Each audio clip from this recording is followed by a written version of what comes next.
What's up everyone? John Ranger from Techno Buffalo here with an unboxing of the collaboration between Sony and Verizon. This is the Z3v. The V, so you know who it's for. Let's go ahead and unbox the latest flagship.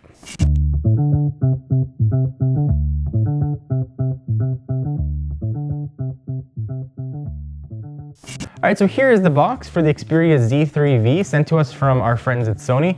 We only had this device for just a few days, so just enough time to get some first impressions on it. So go ahead and take a look at the box, Xperia Z3v. We got some specs on it, but that's what you're here for, so we're not going to read through those. Let's go ahead and pull off the top. And there is the Xperia with some Xperia branding right on the side. There's the device. I always love the way the modern Sony devices feel. They feel just really incredibly solid. Push it off to the side for just a real quick sec. We've got a 4G LTE SIM card for getting onto Verizon's pretty blazing fast XLTE network. We've got a wall wart, micro USB cable, some paperwork, get to know your phone in different languages, global support, customer information, and safety warning. None of that stuff you guys probably care that much about, so we'll push all of that business off to the side. All right, so here is the Xperia Z3v. I'll go ahead and peel this off so if I can get that satisfactory whooshing noise that I love. Oh, that was a good one. I get excited over the small things. Pull this off in the back. Boom. Phone looks really nice. We've got the black version also available in white. It kind of looks vaguely navy blue. Let me go ahead and power it on and we'll walk through the whole device. So we've got the Z3v all booted up. What you're looking at is a really nice looking 5.2-inch tri-luminous display. It's 1920 by 1080. So if you do math really quickly, that means it has a 424 ppi. I've knocked Sony phones in the past. They've always had some sort of waterproofing in them, at least in modern Xperia devices. But because of that, there's been a coating over the screen that made it look a little washed out. I am not seeing that here on the Z3v at all. So hats off to Sony for sort of fixing that small issue. Powering this sucker is a pretty beastly 2.5 gigahertz Snapdragon 801 chip. It's got 3 gigs of RAM. 32 gigs of internal storage here, but you can expand that with the micro SD card slot located right there on the right-hand side.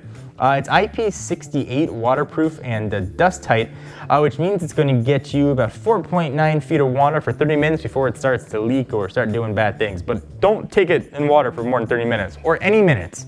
It's just not a good idea. Keeping this guy juiced up is a 3200 milliamp hour battery, but it also has something called stamina mode, which is not what you can do after you've been able to run for a couple miles. This is going to keep that battery up and running when you get down to the lower 10% for many, many hours. One of my favorite features of devices, it's got Qi wireless charging. The big story here at the Z3v and the whole Z3 line, as opposed to just pretty good looks, is that little guy right there. It might be little, but packs giant megapixelage. It's a 20.7 megapixel Exmor RS sensor that can also shoot 2K video. It's got a 2 megapixel shooter up there on the front, but the cameras together can do some cool stuff. They can take pictures from both cameras at once.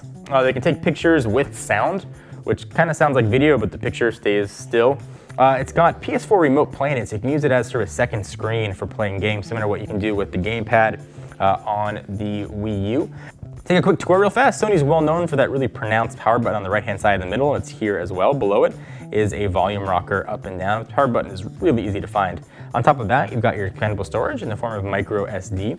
On the left-hand side, that is where your SIM card is going to live. This is a LTE device capable of global roaming. On top, 3.5mm headset jack, noise canceling mic. Let's take a quick look at the phone. You've got on-screen buttons here. Sony's timescape and mediascape theme they used to have with the original Xperia devices are gone. In a lot of ways now they are letting Android be Android, which I love, but a few differences here.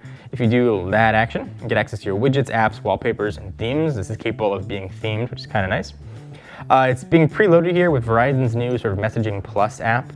You also have ISIS Wallet, which is very quickly being renamed Softcard because, you know, its name has bad connotations now. Taking a look at some of the settings here. You go ahead, so you can swipe in from the left-hand side, and there's sort of something Sony can do. View apps by however you want. Your own order, most use alphabetical order, or apps you've installed, or get apps from Sony Select Store or the Google Play Store. You can scroll left to right. See, there's a lot of video-centric apps here.